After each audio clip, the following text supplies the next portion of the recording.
ప్రియులారా, నిన్న ఏ విషయం గురించి మాట్లాడుతూ మధ్యలో ఆపాను గుర్తుంది? ఎవరైనా చెప్పగలరా? మూలవాక్యంగా మార్కు సువార్త 16వ అధ్యాయము 15-16 వచ్చిన తీసుకున్నాము. కానీ నేను పాఠం ముగించే టైంలో ఏ అంశం గురించి చెప్తూ ముగించాను అని నా ప్రశ్న. సమరయ స్త్రీ గురించి. యేసుక్రీస్తు వారు నడి అండవేళ సమరయ స్త్రీ ఆత్మకున్నటువంటి విలువను తెలుసుకొని ఆమెను రక్షణ వైపు నడిపించిన విధానాన్ని మీకు వివరిస్తూ వచ్చాను. అవునా? రైట్. ఒకడు సర్వలోకమును సంపాదించుకుని తన ప్రాణమును పోగొట్టుకుంటే వారికి ఏమి ప్రయోజనము? తన ప్రాణముకు ప్రతిగా ఏమన్నా ఇవ్వగలమా అని యేసుక్రీస్తు వారు ఈ లోకంలో ఉన్నటువంటి భోగభాగ్యాలను, ధనధాన్యాలను, ఈ లోకమే నాకు శాశ్వతమని భావించి నమ్మినటువంటి వారి విషయమై క్రీస్తు ప్రభువు హెచ్చరిస్తూ వచ్చాడు. ప్రియులారా, ఈ రాత్రికాల సమయంలో మనం ఏం ఆలోచన చేయబోతున్నామంటే నిత్య జీవాన్ని మనం పొందాలి. అంటే పరలోకానికి మనం చేరుకోవాలి. ఏం చేస్తే మనకు పరలోకం వస్తుంది? ఎలా జీవిస్తే మనం నిత్య జీవానికి వెళ్తాము? ఎవరి మాట వింటే పాతాళలోకమును ఛేదించుకొని పరలోకానికి వెళతాము? ఈ విషయాలు మనం ఈ రాత్రికాల సమయంలో ఆలోచన చేయబోతున్నాము. దయచేసి అందరూ నాతో ఒక మాట చెప్పండి. యోహాను సువార్త 5వ అధ్యాయం 24 వచనాన్ని మూలవాక్యంగా తీసుకుందాము. యోహాను సువార్త, నాతో చెప్పండి అందరూ. యోహాను సువార్త 5వ అధ్యాయము 24 వచ్చిన భాగంలో. నేను చెప్తామా, నీ మాట నేను విన్ను, నా మాటను వినాలా. నా మాట విని నన్ను పంపిన వాని యందు, చెప్పండి. ఇప్పుడు నేను చెప్తున్నప్పుడు నా వెంట చెప్పండి. నా మాట విని నన్ను పంపిన వాని యందు విశ్వాసముంచువాడు నిత్య జీవము పొందుతాడు. వాడు తీర్పులోకి రాక మరణములో నుండి జీవములోనికి దాటి ఉన్నాడు. ఆమేన్. మీ అందరికీ వందనాలు. యేసుక్రీస్తు వారు ఈ భూమి మీద జీవించి ఉన్నటువంటి కాలంలో చెప్పినటువంటి మాటలు, ఆయన కొండ మీద ప్రసంగము ద్వారా ఈ లోకములో ఆయన స్వరూపమును సృజించబడినటువంటి మానవుడు ఎలా జీవించాలి, ఎలా తన ఆత్మను రక్షించుకోవాలి అనటానికి అనేకమైనటువంటి లేఖనాలని తెలియజేస్తూ వచ్చాడు.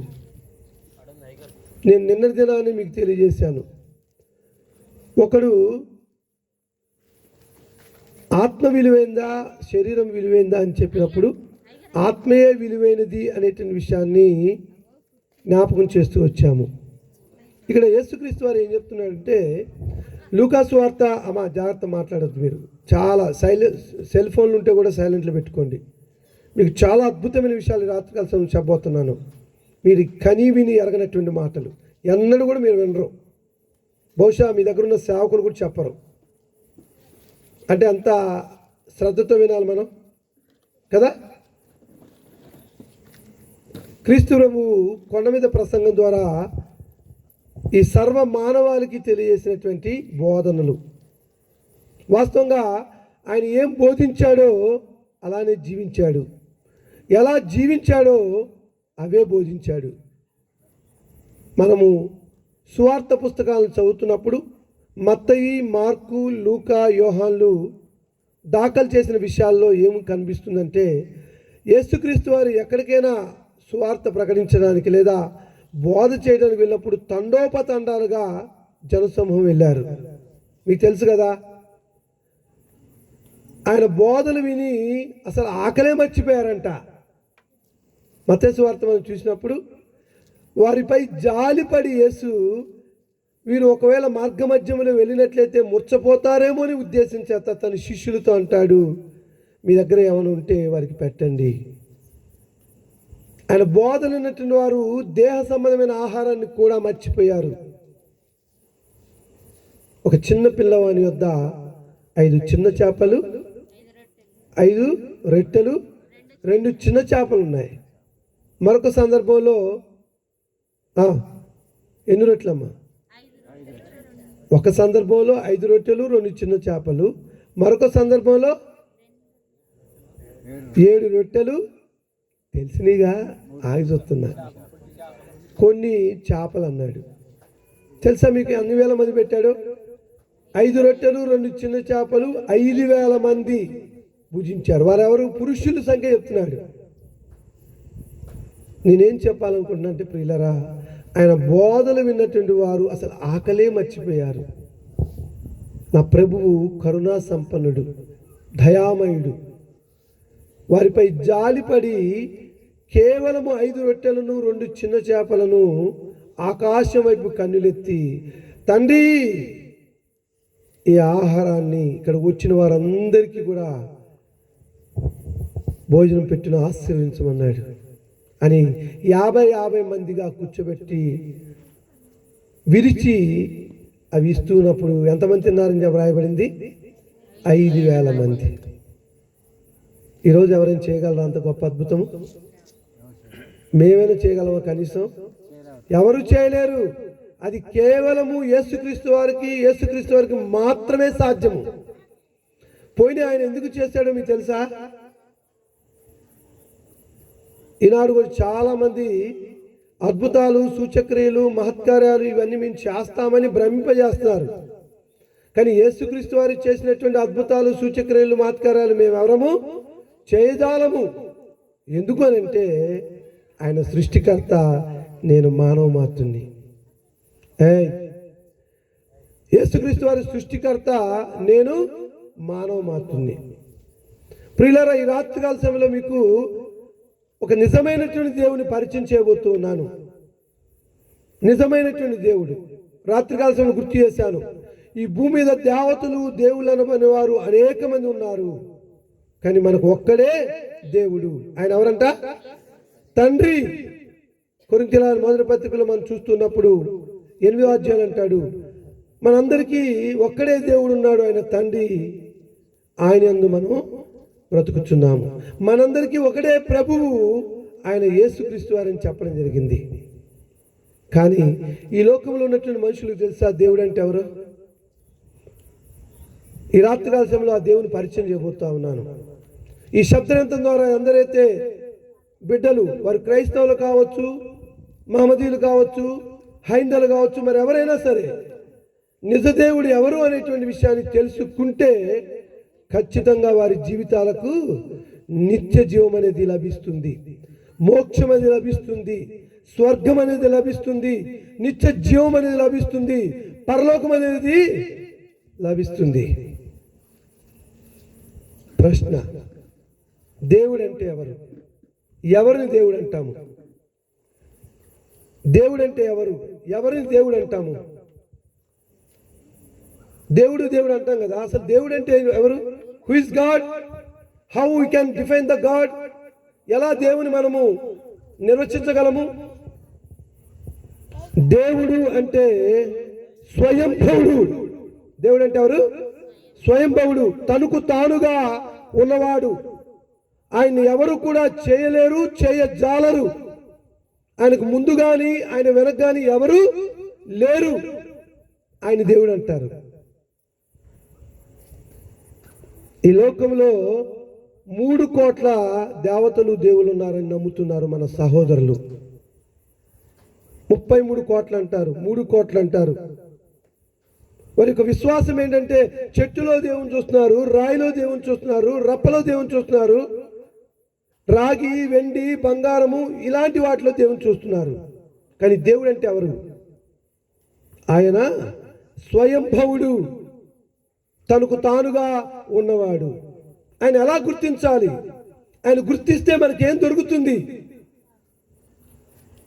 ఈ ప్రశ్న ఈనాటిది కాదు. సుమారుగా 6,000 సంవత్సరాల క్రితం నుంచి మనిషి అన్వేషిస్తూనే ఉన్నాడు. ఈ పిల్లల్ని ఎక్కడి నుంచి లేపండి. 6,000 సంవత్సరాల నుంచి అన్వేషిస్తూనే ఉన్నారు. దేవుడు ఎవరో తెలియక, దేవునిగా కొలవక, ఏదో ఒక దేవుడు లేని అడ్జస్ట్ అయిపోతున్నారు. కానీ పౌలు గారు ఆ దేవుని రాత్రికాల సమయంలో పరిచయం చేయబోతా ఉన్నాడు. అపోస్తుల కార్యములు 17వ అధ్యాయము మనం వెళ్ళినట్లయితే పౌలు అరియోపయ అనేటువంటి సభకి వెళ్ళాడు. సన్హెడ్రిన్ సభ, అది ఎథెన్సులో ఉంది ప్రియులరా. అక్కడ వెళ్ళినప్పుడు ఎథెన్స్ వారంటే చాలా జ్ఞానం కలిగినటువంటి వారు. ప్రపంచంలో వారికి ఉన్నటువంటి జ్ఞానము మరి ఎవరికీ లేదు. అయితే వారి జ్ఞానం ఏమైపోయిందంటే దేవుడు ఎవరో తెలియక ఒక బలిపీఠం మీద తెలియబడిన దేవునికని రాశారు. ఒక బలిపీఠం మీద ఒకవేళ తెలియబడిన దేవుడు ఉంటే అని చెప్పేసి ఆయన ఆరాధించడానికి మొదలుపెట్టారు ఎథెన్స్ వారు. అది చూసినటువంటి పౌలు గారు మనస్సు పరితాపం చెంది ఎథెన్స్ వారితో చెప్తున్నాడు, ఆ సన్హెడ్రిన్ సభలో ఏమని చెప్తున్నాడంటే, మీకు దేవుని పరిచయం చేస్తాను ఈ రాత్రికాల సమయంలో. ఆ దేవుడు ఎలా ఉంటాడు, ఎవరిని దేవుడు అని పిలవాలి లేక ఎవరిని దేవుడని చూడాలి అని చెప్పేసి మాట్లాడుతూ చెప్తున్నాడు. 24వ వచనంలో, జగత్తును అందరి సమస్తమును నిర్మించిన దేవుడు తానే ఆకాశమునకును భూమికిని ప్రభువు అయి ఉన్నందున హస్తకృతమైన ఆలయములో ఆయన నివాసము చేయడు. ఎవరంటే ఆయన జగత్తును అందరి సమస్తమును తన నోటి మాట చేత నిర్మించాడు. మీకు రాత్రికాల సమయం గుర్తు చేశాను. సూర్యచంద్రుల్ని కలుగాక అంటే కలిగారు, పగలు రాత్రి ఏర్పడాలంటే ఏర్పడ్డాయి. జంతువులు, మరి పురుగులు, పశుపక్షాదులు, తినడానికి కావలసిన ఫలవృక్షాలు, ఇవన్నీ దేవుడి చేతితో చేయలేదు, కేవలము కలుగుగా కంటే అయింది. వాళ్ళని పరిచయం చేస్తున్నాడు ఎథెన్స్ పట్టణంలో ఉన్న వారికి.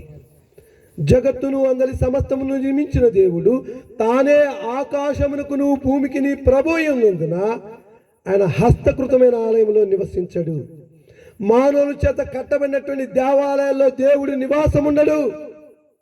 కారణం ఏంటంటే, ఆకాశము నా సింహాసనము, భూమి నా పాదపీఠము. నాకు ఎలాంటి మందిరం కట్టగలరు? నా నివాస స్థలం ఏది?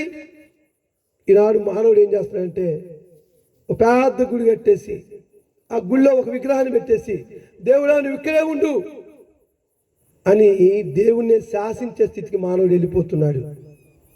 అర్థమవుతుందా? దేవుణ్ణి చిన్న గుళ్ళో బంధించగలమా? మా ఇంటి పక్కన మా సార్లు ఒకరు ఉన్నారు, వారు హైందవులు అంటారుగా, నా ఇల్లు మంచి బ్రహ్మాండమైన 3 అంతస్తుల ఇల్లు కట్టాడు. ఇంటి ముందు చిన్న గుడి ఒకటి కట్టాడు, చిన్న ఇలా కట్టి దాంట్లో వినాయక బొమ్మను పెట్టాడు, విగ్రహాన్ని. బొమ్మనొచ్చా? ప్రాణం లేని దాన్ని బొమ్మనొచ్చా అనొచ్చు. పెట్టాడు. నేను అన్నాను, ఏందండి 2 అంతస్తులు ఇల్లు కట్టారు, దాదాపు 2 కోట్లు పెట్టి వెచ్చించారు, మరి చిన్న గుడి కట్టి అందులో వినాయకుని పెట్టారు ఏంటంటే, మా ఇంటికి రక్షకుడు ఆ వినాయకుడు. వాళ్ళ ఇంటికి ఎవరంటే రక్షకుడు? నేను ఒక్కసారి పక్కున్నవా, జీవము లేని బొమ్మ నీ ఇంటికి రక్షణ చేస్తుందా? జీవము గల దేవుడు నీ ఇంటికి రక్షణ చేస్తాడా? I never afraid of anything. ఎవరికి భయపడలేను. నేను చెప్పేది సత్యం. ప్రాణం లేనటువంటి బొమ్మలో దేవుడు ఉండడయ్యా. ఆయన అక్కడ ఉంటాడు. ఆయన చెప్తూ ఉన్నాడు, జగత్తును అందరి సమస్తమును నిర్మించినటువంటి దేవుడు హస్తకృతమైనటువంటి ఆలయంలో దేవుడి నివాసం ఉండడు. మీరు అనుకోవచ్చు, సొలొమోను గారి చేత క్రీస్తు పూర్వము దావీదు కుమారుడిగా పిలవని సొలొమోను పెద్ద మందిరాన్ని కట్టాడు. ఎన్ని సంవత్సరాలు పెట్టింది? 7 సంవత్సరాలు పెట్టింది. అందులో దేవుని ప్రతిష్ఠించాడు. ఉన్నాడా దేవుడు అందులో? మోషే యుగంలో ఉన్నాడు దేవుడు. అంతకుముందు ప్రత్యక్ష గుడారం ఉన్నాడు, తపనికలు అంటారు. ఆవరణము, పరిశుద్ధ స్థలము, అతి పరిశుద్ధము అనేటువంటి ఉండేవి. అప్పుడు ఇజ్రాయెల్ చేసినటువంటి దోషమును, పాపమును ఏం చేస్తున్నారు?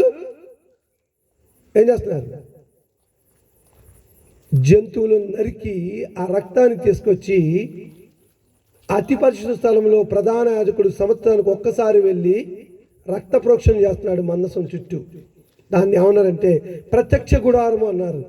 నిర్గమకాండంలో మనం చూస్తాము. ఆ తర్వాత దేవుని మందసము ఎండకి ఎండి వానకు తడిచి ఉండటాన్ని బట్టి దావీదు అన్నాడు కదా, నా దేవునికి ఒక మందిరాన్ని కట్టాలని చెప్పేసి ఊహించాడు.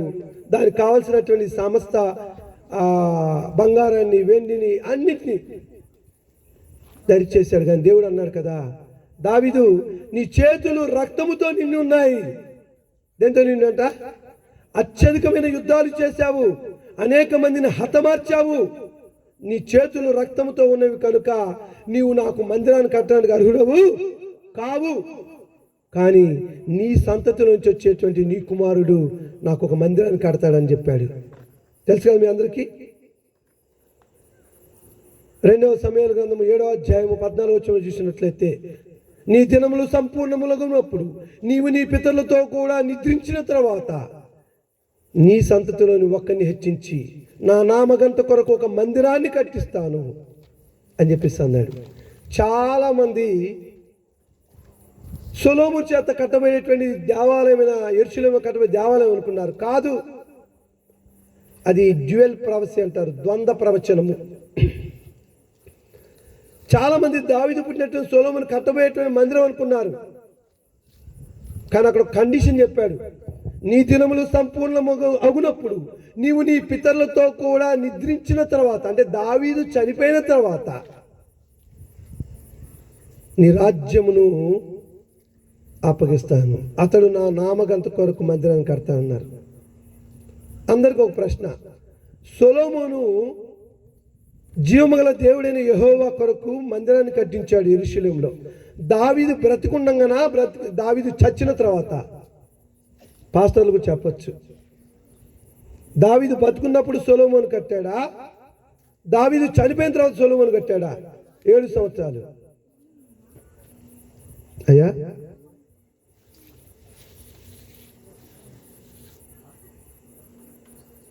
దావీదు బతుకుండగానే కట్టాడు సొలొమోను. 40 సంవత్సరాలు ఇజ్రాయెల్ రాజ్యాన్ని పరిపాలించిన ఆయన కత్తి పట్టకుండా జ్ఞానం చేత దేవుడు పరిపాలన చేయించాడు.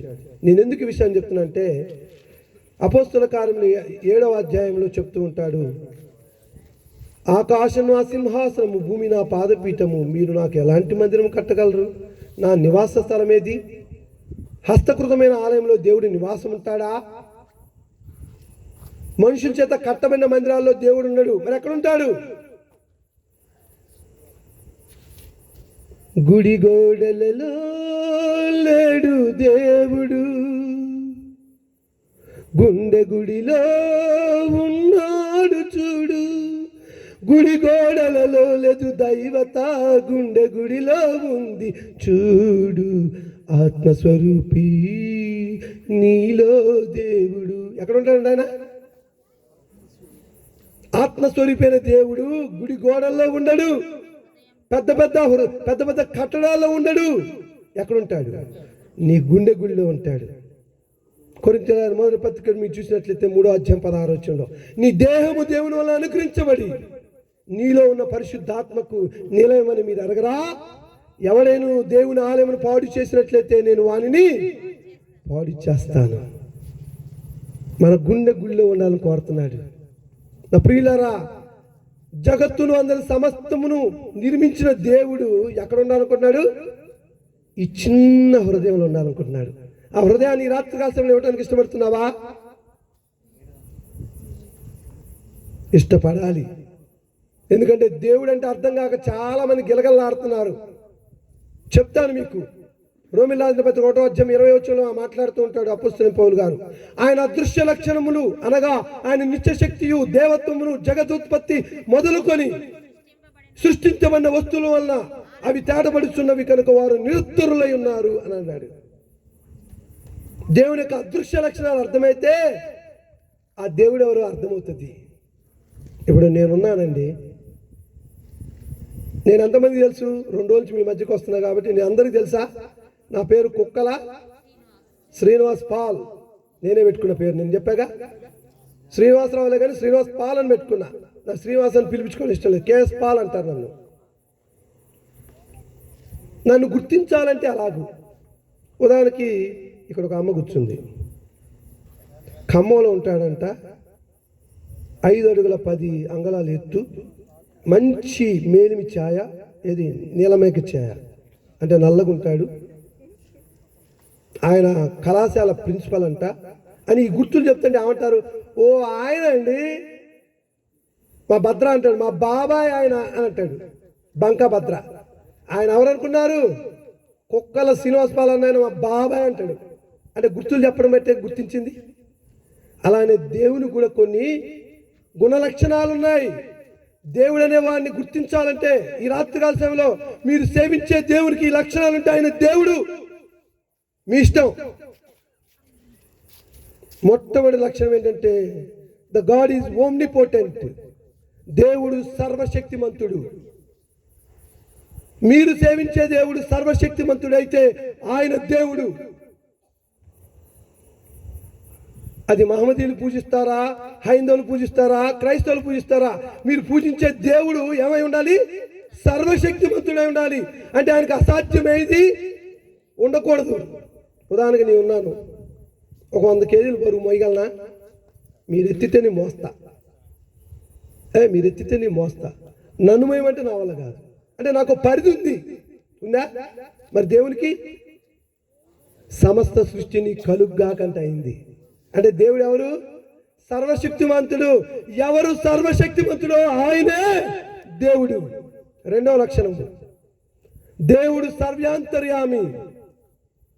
దేవుడు సర్వాంతర్యామి. ఇందుగలడని అందు సందేహం వలదు, ఎందెందు వెతికిన అందందు గలడని చెప్పేసి అంటున్నారు సంస్కృతంలో.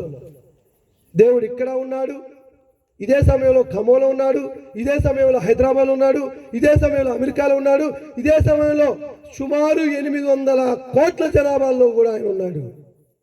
అలా ఉండేవాడే దేవుడు. దేవుడు సర్వాంతర్యామి. అలా అని చెట్లలోనో పుట్లలోనో జీవం లేని వాటిలో దేవుడు ఉండడు. ఆయన అందరిలో ఉంటాడు, కానీ నిర్జీవమైన వస్తువులో ఉండడు. అది నేను చెప్పాలనుకుంటున్నాను. అన్నిట్లో ఉండడు, అంతలో ఉంటాడు. అలా ఉండే ఆయన ఎవరైతే ఉన్నారో ఆయన దేవుడు. మూడవ లక్షణము, ఇది నిత్యశక్తి సంబంధించిన లక్షణం. మూడవ లక్షణం ఏంటంటే the God has knowing all. దేవునికి సమస్తమును తెలియను. సర్వజ్ఞుడు. నువ్వు తెలుసు, నీ తండ్రి తెలుసు, నీ ముత్తాత తెలుసు, నీ తాత ఆదాముడు తెలుసు. ఎవరికి? సర్వజ్ఞుడైన వాడికి. అన్నీ తెలిసిన ఆయన దేవుడు. నేనేం చెప్తున్నా అంటే ఈ లక్షణాలు ఎవరికి ఉంటే వాళ్ళకి దేవుళ్ళు. నేను బహాటంగా చెప్పగలను, కానీ ఎవరి మనసును కూడా నొప్పించదలుచుకోలేదు.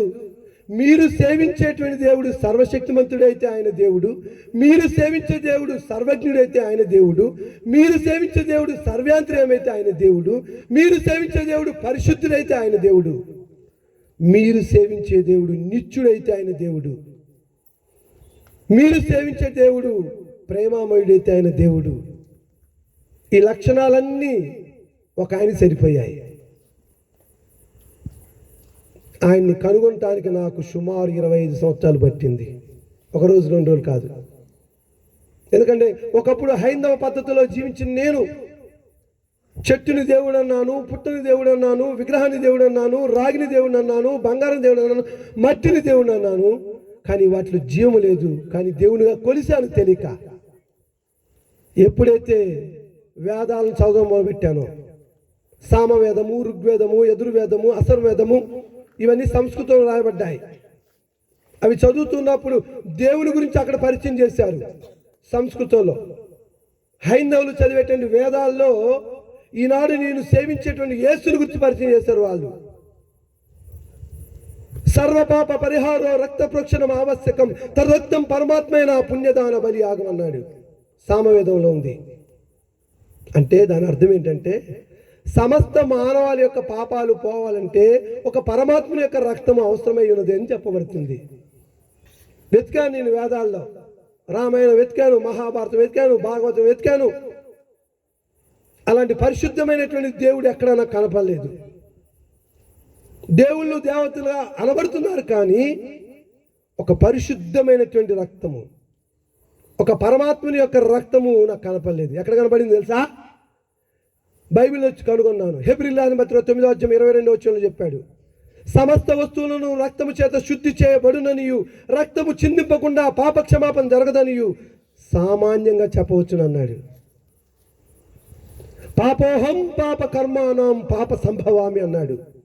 నీవు పాపివి, పాపంలోనే పుట్టావు, పాపములోనే చస్తావని చెప్పేసి వేదాలు చెప్తూ ఉంటే నా పాపం ఎలా పోతుంది, ఎవరిని కనుగొంటే పోతుంది, ఎవరిని దేవుడిగా స్వీకరిస్తే పోతుంది అని వెతికాను.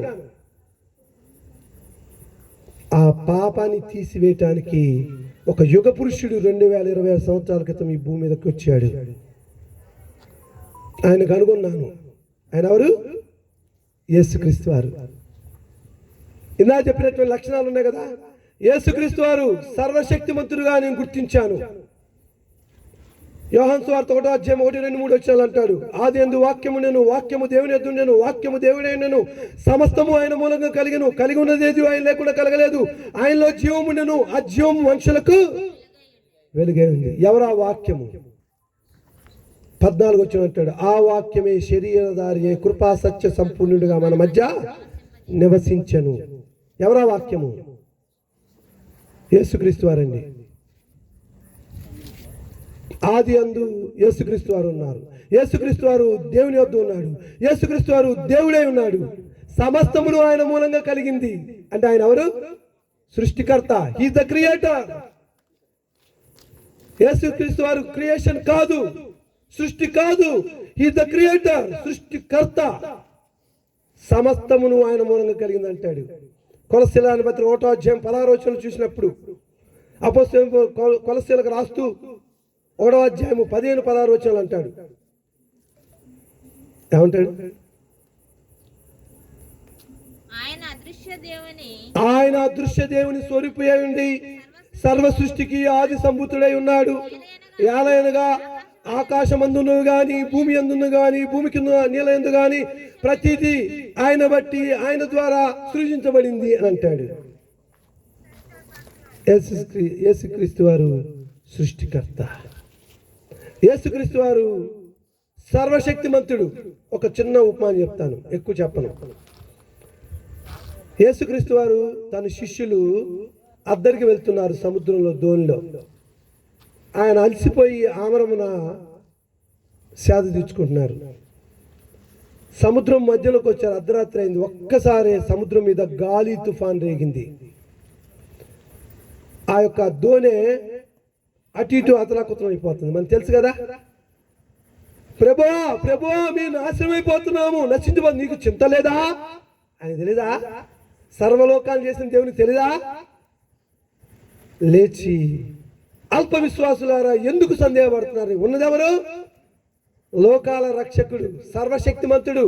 గాలిని తుఫాను గద్దించగా మిక్కిలి నిమ్మలమాయను. ఆమేన్. అందుకొరకే ఆయన సర్వశక్తిమంతుడు, కాబట్టి ఆయన దేవుడు. తర్వాత సర్వజ్ఞుడు. యేసు ఎలా సర్వజ్ఞుడో తెలుసా?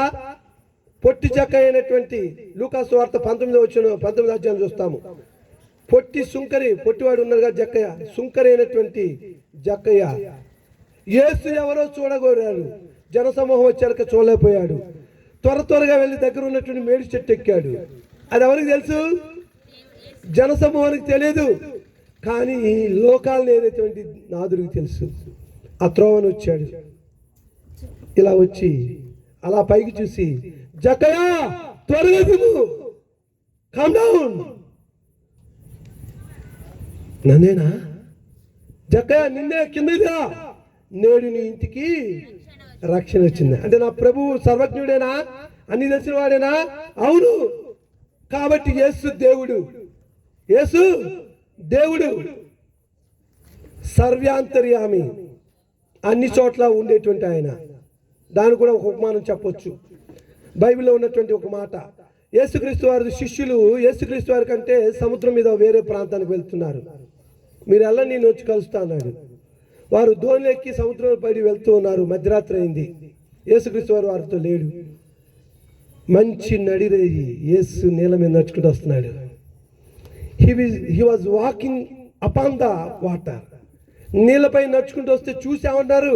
దెయ్యము భూతము, దెయ్యము భూతం. అంటే నా ప్రభు అన్నాడు, అదే పరమాకండి, నా వలే రక్త మాంసాలు భూతాలకు ఉండవు అన్నాడు. వాళ్ళు కొన్ని గంటల ముందు బయలుదేరారు. నా ప్రభు అలా నడుచుకుంటూ వచ్చి వాళ్ళతో కలిశాడు. ఆయన అన్ని చోట్ల ఉండగలడు. కీర్తనకారుడు అంటాడు 139వ కీర్తనలో, నువ్వు ఆకాశంలో ఉన్నప్పటికీ అక్కడ నువ్వు ఉన్నావు, భూమి దిగంధంలో ఉన్నప్పటికీ అక్కడను నీ ఆత్మ ఉన్నది అంటాడు.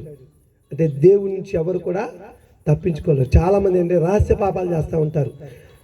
పిల్లంట నన్ను ఎవరు చూడలేదని చాలా గిన్నెలో పెట్టి పాలు తాగుతూ ఉంటుంది. అలానే మానవుడు కూడా అలానే చేస్తున్నాడు. నన్ను ఎవరు చూడలేదని రహస్యంగా పాపం చేస్తారు. కానీ ఎవరు చూస్తున్నాడు? సర్వాంతర్యామైన దేవుడు చూస్తున్నాడు. నువ్వు ఎంత రహస్యంగా చేసినప్పటికీ హీ నోస్ యూ, ఆయనకు తెలుసు నీ పాపం. ఇవన్నిటిని చూస్తున్నప్పుడు 33 సంవత్సరాలు జీవించిన యేసుక్రీస్తు వారు నాలో పాపం ఉందని ఎవడైనా కనుగొనగలడా అని అన్నాడు. అవునా కదా? పిలాతు అన్నాడు, పిలాతు ఈయనందు నాకు ఏ పాపము కనపట్లేదు. అంటే ఈయన పరిశుద్ధుడే కాదా? ఆయన మీద బురద జల్లాలని చాలా మంది ప్రయత్నం చేశారు. నెవర్. డావెన్సియో అనేటువంటి వాడు దాదాపు ఒక 30-40 సంవత్సరాల క్రితము యేసుక్రీస్తు వారు కూడా పెళ్ళి అయింది, ఆయన పిల్లలు ఉన్నారని ఖాయించాడు. ఎందుకంటే అలా చేస్తే ఈయన ఫేమస్ కావాలని. ఎంతమంది పిల్లేరు మగ్గులు వేసినా అవి వాస్తవాలు కావు. సృష్టికర్త అయినటువంటి ప్రభువు ఆయన పరిశుద్ధుడు, ఆయన కరుణామయుడు, ఆయన నిత్యుడు. ఒక ఆయన అన్నాడు నిత్యుడు అని చెప్తే అండి, యేసుక్రీస్తు వారికి పుట్టుకుంది, యేసుక్రీస్తు వారికి చావు ఉంది కదా, ఆయన ఎలా నిత్యుడు అని చెప్పేసి అడిగాడు. నేను చెప్పాను, ఎందుకు పుట్టాడు ఎందుకు చచ్చాడు తెలుసా?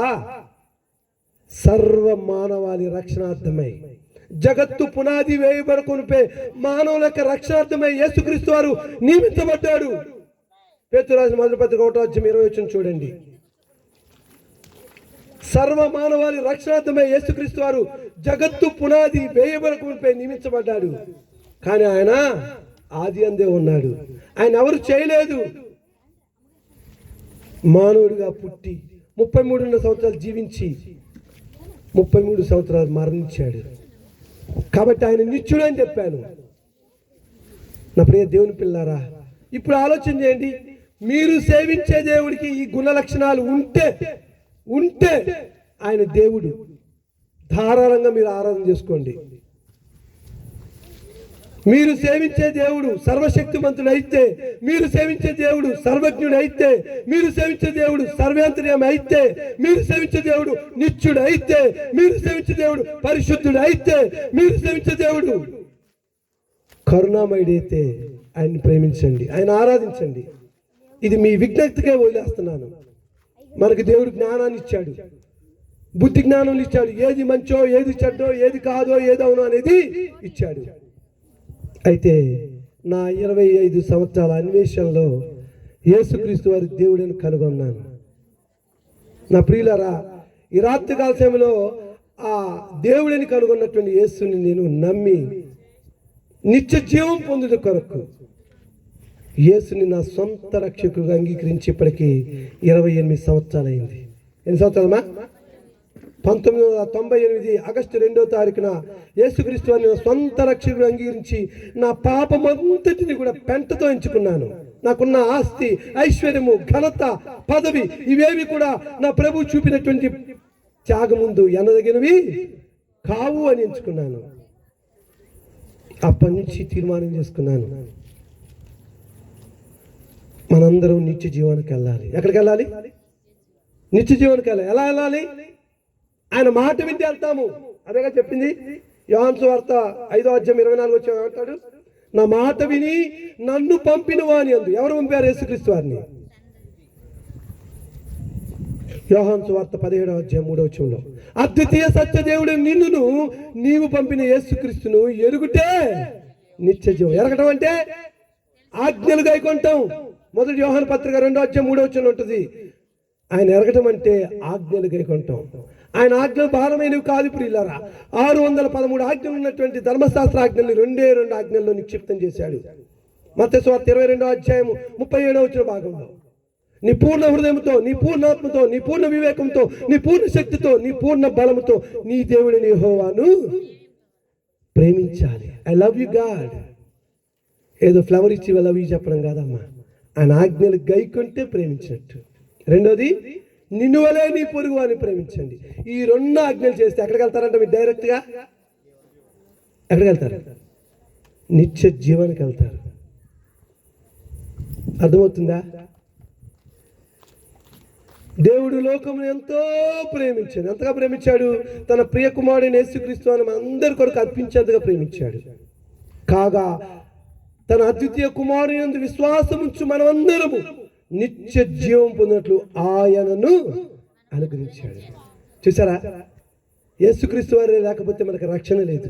యేసుక్రీస్తు వారే లేకపోతే మన పాప విమోచన లేదు. యేసుక్రీస్తు వారే లేకపోతే, ఆయన రక్తము లేకపోతే మనకి పాపం నుంచి విడుదల లేదు. మీ అందరూ నిత్య జీవానికి వెళ్ళటానికి వచ్చారా రాత్రికాల సమయంలో? ఒకవేళ యేసుక్రీస్తు వారి యొక్క మాటలు విని ఆయన యందు విశ్వాసం ఉంచితే నిత్య జీవం పొందుతానంట. వాడు ఏంటంట? తీర్పులోనికి రాక మరణములో నుండి జీవములోనికి దాటి ఉన్నాడంట. ఏ మరణం అది? శరీర సంబంధ మరణం గురించి చెప్పట్లేదు. మనుషులందరూ పుట్టారు కాబట్టి పుట్టినవాడు గిట్టగా మానదు. రెండోది నేను చెప్పను, గిట్టినవాడు పుట్టగా అనుతాను. మనుషులు ఒక్కసారి మృతి పొందాలి. హెబ్రీలు రాస్తూ 9వ అధ్యాయం 27వ వచనంలో అంటాడు, మనుషులు ఒక్కసారి మృతి పొందవలని నియమించబడిన అటు తర్వాత తీర్పుంది. ఈ 70-80 సంవత్సరాల జీవితంలోనే నీ ఆత్మను ఏం చేసుకోవాలి? పరిశుద్ధపరచుకోవాలి. ఎందుకంటే ఎలా అనగా ఏ భేదము లేదు, అందరూ పాపము చేసి దేవుడు అనుగ్రహించి మహిమను పొందలేకపోతున్నారు. నేను పరిశుద్ధం చెప్పడానికి లేదు, అందరూ పాపం చేశారు. ఎలా పోతుంది పాపం? పాపం యొక్క పర్యవసానం ఏంటి? పాపం వల్ల వచ్చి జీవితము మరణము. ఏ మరణం అది? శరీర సంబంధమైన మరణం కాదు సుమి, ఆత్మ సంబంధమైన మరణము. ఆత్మ సంబంధమైన మరణం అంటే ఆత్మ దేవుని విడిచిపెట్టే స్థితి. అది చాలా భయంకరమైనది. ఆత్మ దేహాన్ని విడిచిపెడుతుంది. అందరూ చేస్తాము వెనక ముందు, అంతే. దానికి భయపడాల్సిన పని లేదు. కానీ దేవుడు నీ ఆత్మని విడిచిపెట్టాడు అనుకోండి, ఆత్మకు నిష్కృతి లేదు. నరకమున వారి పురుగు చావదు, అజ్ఞానం. ఏం చేయాలి? యేసుక్రీస్తు వారి మాటల్ని వినాలి, విశ్వసించాలి. నీ చెడిపోయిన పడిపోయిన హృదయాన్ని మారుమనిపోదు. ఉదాహరణకి నేను తాగుబోతుగా ఉన్నాను ఒకప్పుడు. దేవా, నా జీవితంలో మందు తాగనని తీర్మానం చేసుకోవటం, అది మారు మనసు. తిరుగుబోతుగా ఉన్నాను, నా జీవితంలో ఇంకెన్నడూ తిరగను అనే తీర్మానం, అది మారు మనసు. బూతులాడేవాడిగా ఉన్నాను, నా జీవితంలో ఎన్నడూ నేను తిట్టనని తీర్మానం. దీని బైబిల్ పరిభాషలో ఏమన్నాడంటే, కొరింథీయుల 2వ పత్రిక 7వ అధ్యాయం 10వ వచనంలో, దైవ చిత్తానుసారమైన దుఃఖము రక్షణార్థమైన మారు మనసును కలగచేస్తుంది. అలా రావాలి మన హృదయం నుంచి. నేను బీడీలు తాగను, నేను సిగరెట్ తాగను, నేను వ్యభిచారం చేయను, నేను తాగను, నేను దుర్భాషలాడను అనేటువంటి తీర్మానం ఎక్కడి నుంచి రావాలి? నాలుగు మించి వస్తే ఒడిదే, ఈరోజు చెప్తాం రేపు మర్చిపోతాం. హృదయం నుంచి రావాలి. దాన్ని మారు మనసు అన్నాడు. ఆ తర్వాత యేసుక్రీస్తు వారిని ప్రభువుని ఒప్పుకోవాలి. రోమీయులకు రాసిన పత్రిక 10వ అధ్యాయం 9వ వచనంలో, యేసు ప్రభువుని ఒప్పుకున్నట్లయితే నీవు రక్షించబడతావు. చివరి స్టెప్ నేను చెప్పినటువంటి గ్రేట్ కమిషన్. సర్వలోకానికి వెళ్ళండి, సర్వ సృష్టికి సువార్తను ప్రకటించండి, నమ్మి బాప్తిసం పొందినవాడు రక్షణ. బాప్తిసం అంటే మీలో ఉన్నటువంటి పాప స్త్రీని, పాప పురుషుణ్ణి సమాధి చేసే కార్యక్రమము. సమాధి చేసిన వాళ్ళు లెగుస్తారండి. ఇప్పుడు మన బంధువులు చనిపోతారుగా, వాళ్ళు సమాధి చేసిన తర్వాత లేచి వస్తే ఉంటాం అక్కడ, అమ్మో దెయ్యం పారిపోవా? మనలో ఉన్నటువంటి పాప స్త్రీ అంటే, ఒకవేళ ఆడవాళ్ళైతే పాప స్త్రీ, మగవాళ్ళైతే పాప పురుషుడు, వాడిని ఏం చేయాలి? సమాధి చేయాలి. బాప్తిసం అనేటువంటి మాటకు డిప్ ఇమ్మర్షన్ అని అర్థం. ఆవరించుట, కప్పుట, సమాధి చేయుట. నీలో ఉన్న పాప స్త్రీని, పాప పురుషుణ్ణి సమాధి చేస్తే, కొరింథీయుల 1వ పత్రిక 5వ అధ్యాయం 17వ వచనం అంటాడు, కాగా క్రీస్తునందున్న వారికి అయ్యా ఏ శిక్ష విధించబడదు అంటాడు. ఇవిగో వారి జీవితము, పాత జీవితం అంతా మార్చబడింది. ఇవిగో పాతవి గతించను, సమస్తమును క్రొత్తవాయను. అలా క్రొత్తగా చేయటం కొరకు 2000 సంవత్సరాల క్రితం యేసుక్రీస్తు వారు ఈ లోకానికి వచ్చి తన ప్రేమ ద్వారా, తన యొక్క మాటల ద్వారా మనందరికీ ప్రేమను చూపిస్తూ తన విలువైనటువంటి రక్తాన్ని మనందరి కొరకు చిందించాడు. ప్రియులారా, హెబ్రీ రాసిన పత్రిక 9వ అధ్యాయంలో సమస్త వస్తువులను రక్త చేత శుద్ధి చేయబడి. ఏ రక్తం అది? ఇందా చెప్పా కదా, వేదంలో ఉన్నటువంటిది. సర్వపాప పరిహారం రక్త ప్రోక్షణం ఆవశ్యకం, తద్రక్తం పరమాత్మేన పుణ్యదాన బలియాగం. సమస్త మానవుల యొక్క పాపాలు పోవాలంటే ఒక పరమాత్ముని యొక్క రక్తము చిందించబడాలి. వేదాలు చెప్పే వాళ్ళకి అర్థం కాలేదు, కానీ బైబిల్ చెప్తుంది. పేతురు రాసిన మొదటి పత్రిక 1వ అధ్యాయం 18-19 వచనాల్లో పితృపరంపరమైన మీ వ్యర్థ ప్రవర్తన విడిచిపెట్టినట్లుగా వెండి బంగారం వంటి క్షయ వస్తువుల చేత మీరు విమోచించవలేదు, కానీ అమూల్యమైన రక్తము చేత, అనగా నిర్దోషమును నిష్కలంకము గొర్రె పిల్ల వంటి క్రీస్తు రక్తం చేత మీరు విమోచించబడ్డారు. ఈ రాత్రికాల సమయంలో ఆ రక్తం చేత విమోచించబడటానికి ఇష్టపడుతున్నావా? ఒకవేళ క్రీస్తు రక్తం చేత నువ్వు విమోచించబడటానికి ఇష్టపడుతున్నట్లయితే దేవుడు అంటున్నాడు, ఇదే అనుకూల సమయము, ఇదే సత్య సువార్త సభ ద్వారా మిమ్మల్ని ఆహ్వానిస్తున్నా. ఇదే అనుకూల సమయము. నీ ఆత్మను దేవుని యొద్దకు తీసుకువెళ్ళి నిత్యత్వంలో ఉండాలి, పరలోకంలో ఉండాలంటే ఆయన పిలుస్తూ ఉన్నాడు. ఆయన పిలుపుకు లోబడతావా? ఆ పరిశుద్ధమైన రక్తము 2000 సంవత్సరాల క్రింద వచ్చి నీ కొరకు నా కొరకు బలియాగమైంది. ఆ క్రీస్తు రక్తము మనల్ని పాపములో నుంచి విడిపిస్తూ ఉంది. అలా విడిపించబడితే నా మాట విని నన్ను పంపిన వాని యందు విశ్వాసముంచువాడు నిత్యజీవం పొందుతాడు. వాడు తీర్పుల్లోనికి రాక మరణములో నుండి జీవములోనికి దాటి ఉంటాడు. ఆ జీవంలోకి దాటి రావాలనుకున్నట్లయితే ఈ రాత్రికాల సమయంలో మన రక్షకుడైనటువంటి యేసుక్రీస్తు వారిని మీ సొంత రక్షకుడు అంగీకరించి ఆయన రక్తంలో కడగబడాలని మిమ్మల్ని అందరినీ ప్రేమపూర్వకంగా కోరుకుంటూ, నన్ను హెచ్చరించుకుంటూ, మిమ్మల్ని హెచ్చరిస్తూ ఒక మాట అంటాడు యాకోబు పత్రిక 1వ అధ్యాయం 22 మీరు వినువారు మాత్రమే ఉండి మిమ్మల్ని మీరు మోసపుచ్చుకోమాకండి, వినదాని ప్రకారం ప్రవర్తించండి. మిమ్మల్ని, మీ కుటుంబాలని, మీ సంఘాలని, మీ ఊరిని ఆ జ్యోతిర్మయుడైన దేవుడు మిమ్మల్ని నిత్యత్వం వైపు నడిపించిన దాకా. ఆమేన్. మీ అందరికీ నా వందనాలు. వందనాలండి. మరి దైవ సేవకులు చాలా అద్భుతమైన విషయాలు. ఎందుకంటే మన యొక్క జీవితంలో మన యొక్క నిత్య సత్యాన్ని తెలుసుకోవడం ఈ విధంగా మరి ఏ రీతిగా చేయాలనే విషయాన్ని మరి దైవ సేవకులు మనకి అర్థమయ్యే రీతిగా చెప్పి ఉన్నారు. మరి ఓకే, చాలా సంతోషం అండి. ప్రత్యేకంగా మరి అయ్యగారికి వందనాలు తెలియజేసుకుంటాం.